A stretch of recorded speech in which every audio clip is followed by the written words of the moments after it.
Hello. So in this lecture, we're going to talk about how to test if a number is prime and then how to generate large prime numbers. So recall from the introduction to this section or this chapter that factoring is hard. And one way to test if a number is prime is to factor it and see what its prime factors are. But it turns out there's a test for primeness that doesn't require factoring, and it's called Fermat's little theorem. And the statement is as follows. It says, if an integer p is prime, then for every integer a to the power of p minus 1 is equivalent to 1 mod p. So if p is prime, it has to satisfy this equation no matter what I plug in for a. That's what the theorem tells us. There's many proofs of this theorem. We won't go through it in here. We're just going to use it as a tool. And Fermat initially stated this theorem without a proof back in 1640. And if you go on Wikipedia, for example, you can find a bunch of proofs. But this suggests this sort of simple mathematical law or theorem provides us with a way to generate large prime, or to test if a number is prime. So the idea is as follows. So you pick some a, and I'll tell you why in a second, 2, 3, why I'm starting at 2. But the point is that if I plug in a as 1, no matter what the number p is, it will satisfy this equation for a equals 1, because you're just going to get 1 to the power of some number, which is 1, and that's equivalent to 1. Same with 0. So the only ones to test are 2, 3, up to n minus 1. And I'll also tell you why we stop at n minus 1. So pick some number.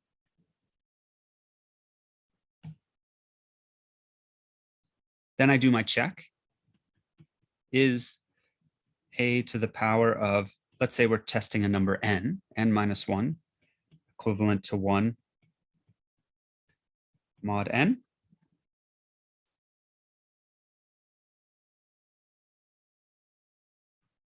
And there's two options. Either,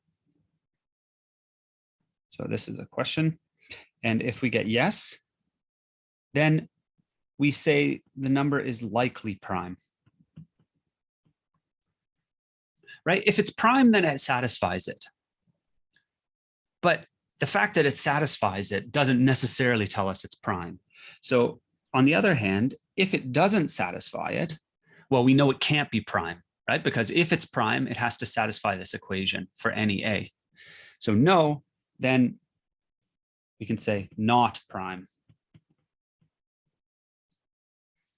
But this top one here, this is inconclusive.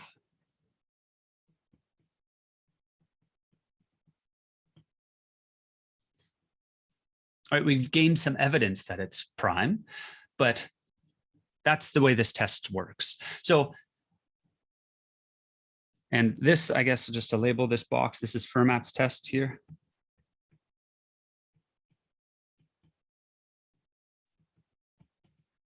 All right, so pick an a, test.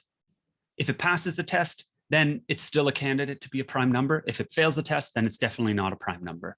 And so just a few things to think about here. So every number will pass for a equals 0 or a equals 1, because 0 to the power of a number is 1, 1 to the power of some integer is also 1. So if p passes the test for a, then it also must pass for all a prime, and that should say equivalent, all a prime equivalent to a mod p.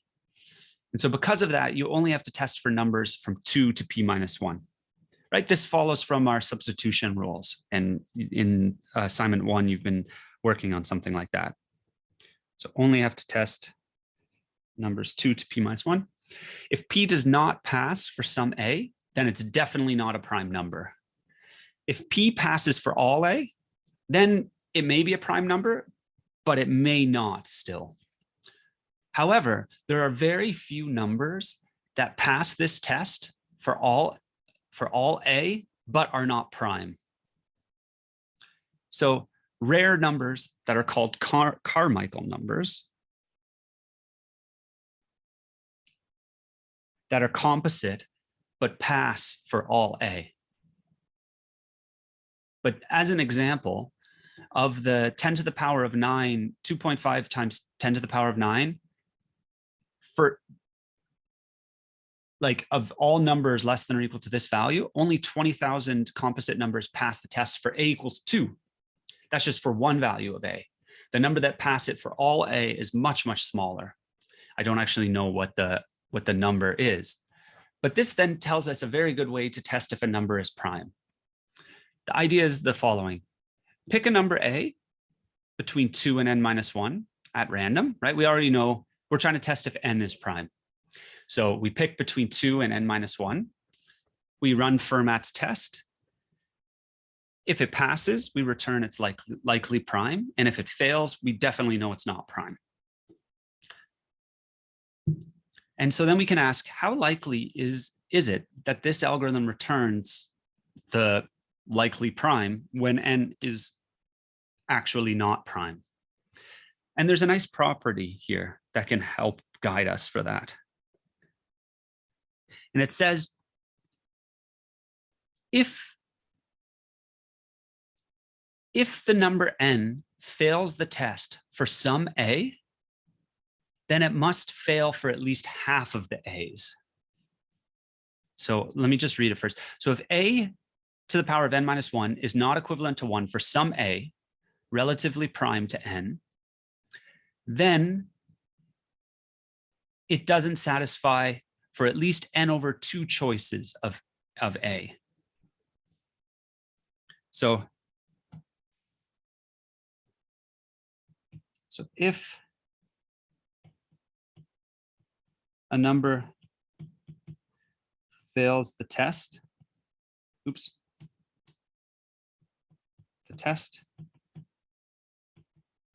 it will fail for at least half of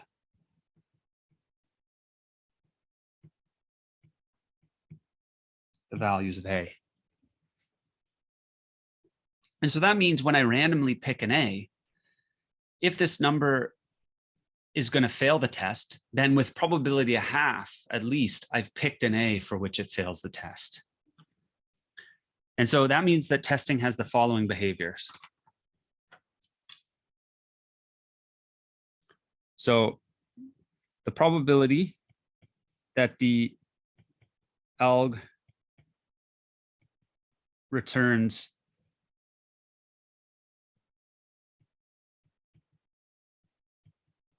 likely prime when n is prime.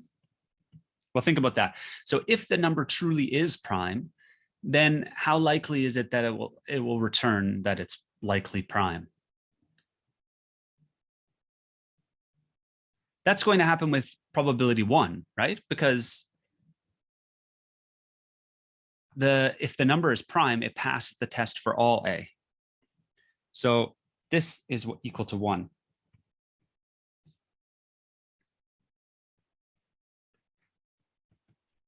Probability that the alg returns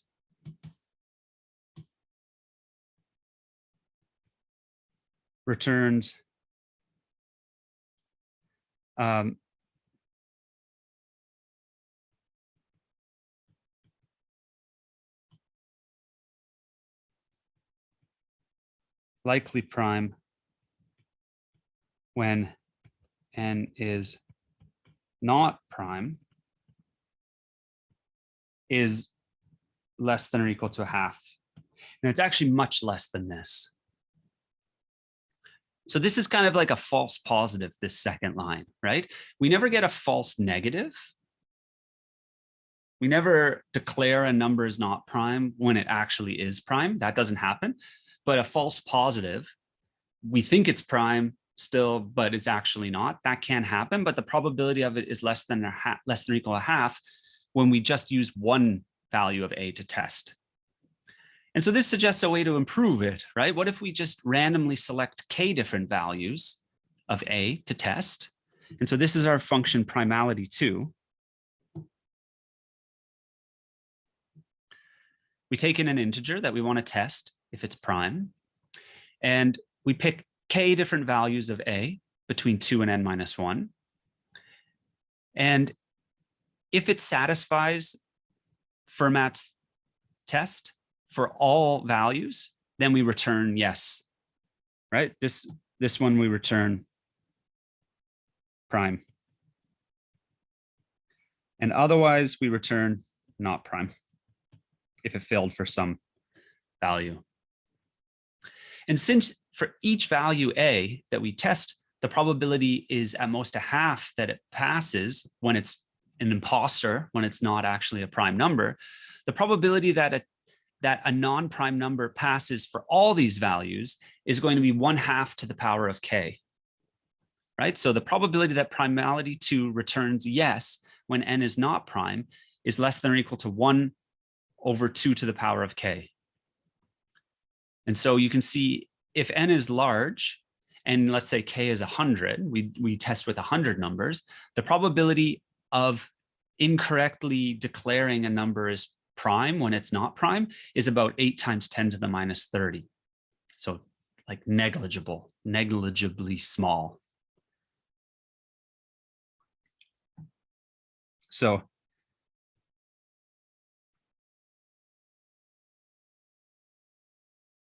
and let me just briefly tell you, the reason we're interested in generating or testing prime numbers is this is going to be used in RSA cryptography, right? And there we typically deal with large numbers like 2000-bit numbers, 1000-bit numbers, things like that.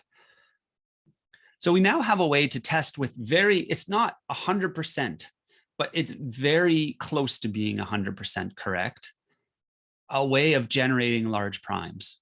Or sorry, not generating yet, a way of testing large primes. Generation is next. That's why I keep saying it. And so now let's use the same kind of idea to generate a prime number, a large prime number. And this will be a tool that's directly used in RSA as well. So we're getting close to being able to do cryptography, but we need a method to generate large prime numbers.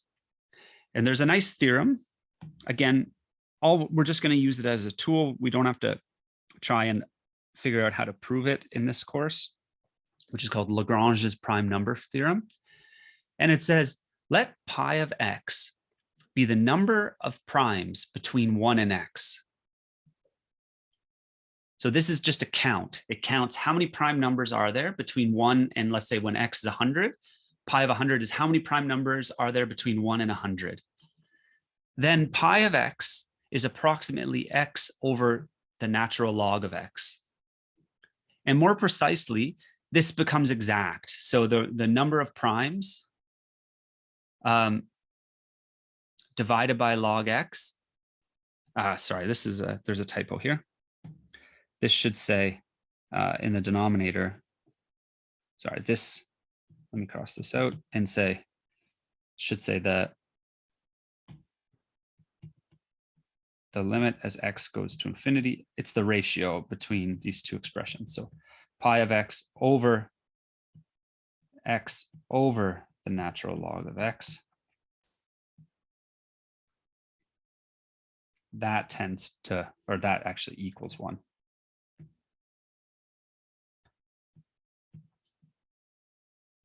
I was missing in the denominator x over natural log of x.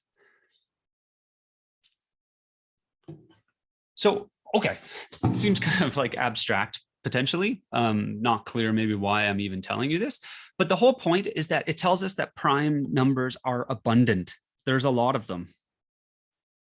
And in particular, 1 in every natural log x numbers less than x are prime. Now, what does that mean more precisely? Let's think about what that's actually telling us. So basically, it says for an n-bit or number x,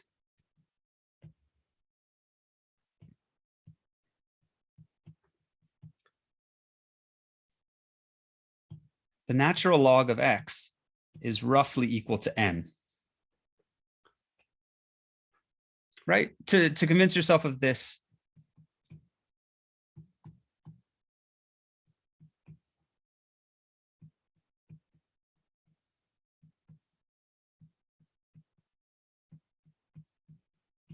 use the change of base between log base 2 and log base e, right? If you remember, if I take logs with different bases, then they only differ by a constant. And there's a nice formula. I'll actually review it in an upcoming lecture, but you can just search quickly.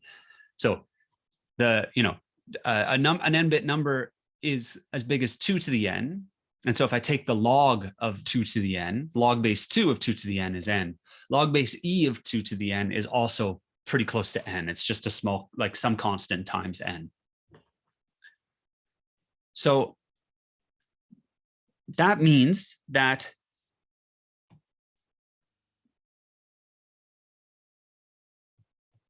one in every n-bit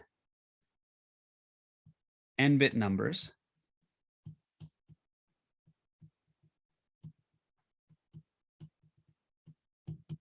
is prime.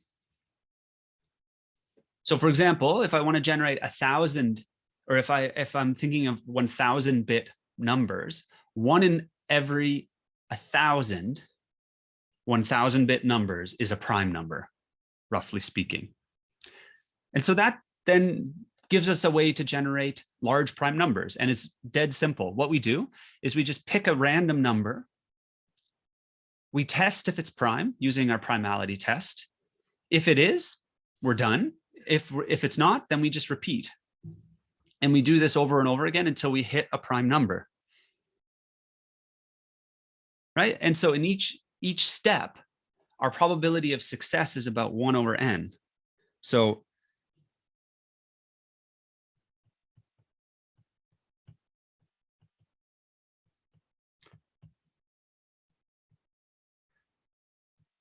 probability of success at each iteration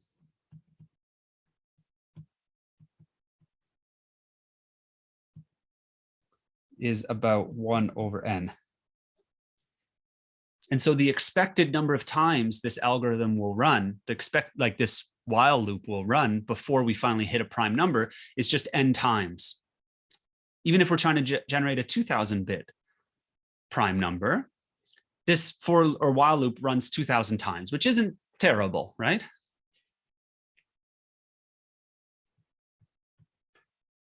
So on average,